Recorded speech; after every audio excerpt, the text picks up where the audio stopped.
Në Gostivar u mbajt një takim me pjesëmarrjen e përfaqësuesve të organizatave jo qeveritare, organizatave lokale dhe mediave, ku u diskutua procesi i bashkërimit të planit të ri kombëtar të veprimit për partneritet për qeverisje të hapur 2026-2028.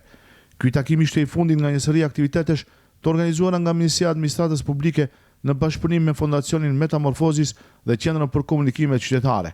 Në këtë rast, Gordana Gabić-Dimitrovska, koordinatore nacionale e programit, tha se kjo iniciativë ka mbi 15 vite tradit në vend, ndërsa çdo 2 vjet hartohen masa dhe aktivitete konkrete me qëllim përfundimtar qytetar më të kënaqur. Unikatноста на овој процес е што немаме ништо на хартија. Ky është një proces unik ku nga një fletë e bardhë, së bashku me organizatat qytetare dhe qytetarët krijojnë planin e veprimit. Tashmë dihen drejtimet kryesore si lufta kundër korrupsionit, digitalizimi, ndryshimit klimatike dhe hapësira qytetare.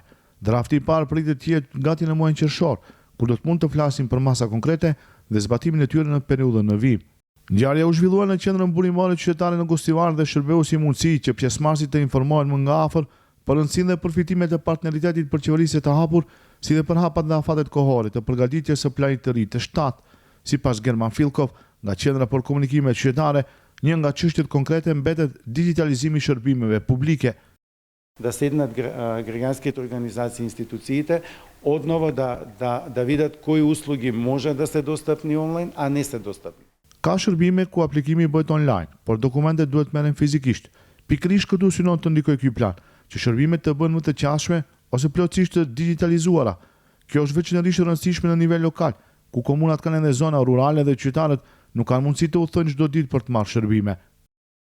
Takimi organizuar në kuadër të projektit së bashku për partneritet për qeverisje të hapur, mbështetje për procesin e zbatimit dhe dizajnimin e së ardhmes, i financuar nga Sekretariati për Partneritet për Qeverisje të Hapur.